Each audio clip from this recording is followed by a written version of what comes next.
പൗരത്വ നിയമത്തിനെതിരെ സംസ്ഥാനത്ത് വിവിധ സംഘടനകളുടെ നേതൃത്വത്തിൽ വ്യാപക പ്രതിഷേധം. തെരഞ്ഞെടുപ്പിന് മുൻപ് വിജ്ഞാപനം പുറത്തിറക്കിയതിലൂടെ കേന്ദ്ര സർക്കാർ ലക്ഷ്യം വയ്ക്കുന്നത് മതധ്രുവീകരണം മാത്രമാണെന്ന് LDF കൺവീനർ EP ജയരാജനും പ്രതിപക്ഷ നേതാവ് VD സതീശനും പറഞ്ഞു. എന്നാൽ മുസ്ലിം സമുദായത്തെ തെറ്റിദ്ധരിപ്പിക്കാൻ ബോധപൂർവം ശ്രമിക്കുകയാണെന്നാണ് BJPയുടെ മറുപടി.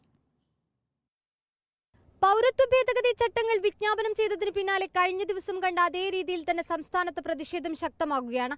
തിരുവനന്തപുരത്ത് LDFന്റെ നേതൃത്വത്തിൽ പ്രതിഷേധ മാർച്ച് നടത്തി.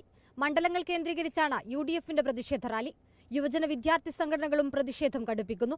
കേന്ദ്ര സർക്കാരിന്റെ ലക്ഷ്യം മതധ്രുവീകരണമെന്ന EP ജയരാജന്റെ പ്രതികരണം. 19 പാസാക്കിയ നിയമം ചട്ടം തയ്യാറാക്കി ലോകസഭാ തെരഞ്ഞെടുപ്പിന് മുമ്പ് പ്രഖ്യാപിച്ചത് ഒരു മതധ്രുവീകരണം, വർഗീയ ധ്രുവീകരണം സൃഷ്ടിച്ചെടുക്കാനാണ്. രാജ്യത്തെ ഭിന്നിപ്പിക്കാനുള്ള നീക്കമെന്ന് VD സതീശൻ പറഞ്ഞു.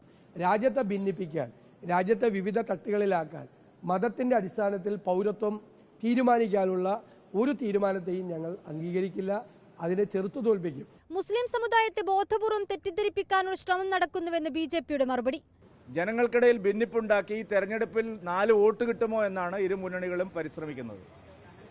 അതിനുവേണ്ടിയുള്ള വലിയ മത്സരമാണ് ഇവിടെ നടക്കുന്നത്. മുസ്ലിം സമുദായത്തെ കബളിപ്പിക്കുകയാണ് LDFും UDFും. അതിനിടെ കഴിഞ്ഞ ദിവസം രാജ്ഭവനിലേക്ക് മാർച്ച് നടത്തിയ 102ഓളം പേർക്കെതിരെ പോലീസ് കേസെടുത്തു. നാളെയും വിഷയത്തിൽ പ്രതിഷേധം കടുക്കും. രാജ്ഭവന് മുന്നിൽ പ്രതിഷേധിക്കാനാണ് കോൺഗ്രസ് നേതാക്കളുടെ തീരുമാനം. റിപ്പോർട്ടർ, തിരുവനന്തപുരം.